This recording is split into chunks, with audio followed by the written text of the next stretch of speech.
জীবন এক সংঘর্ষ, সেখানে পাশ করতে হবে।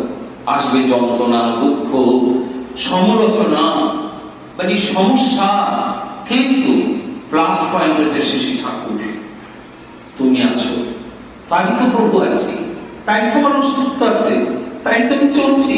তুমি তো একদম খাওয়া পড়ার তো সব ব্যবস্থা করেছো। আমি আমার জীবনে এটাই ভাবি যে খাওয়া পড়ার তো সব ব্যবস্থা করেছেন তিনি, দয়া করে আর কি চাই?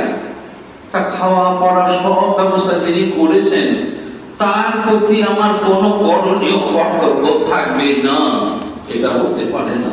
তাহলে আমার মতো বিশ্বাসঘাতক আর কেউ আছে কিনা আমি জানি না, এটা আমার নিজস্ব মতামত।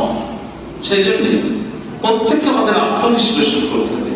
যাকে আমরা ধরেছি পরম প্রেমময় শিশি ঠাকুর প্রেমে পরিপূর্ণ। আমি শিশি বর্দাকে দেখেছি সেই জীবনদশা, এত প্রেম, এত ভালোবাসা, এত মমতা শিশি দাদার ভিতরে দেখেছি।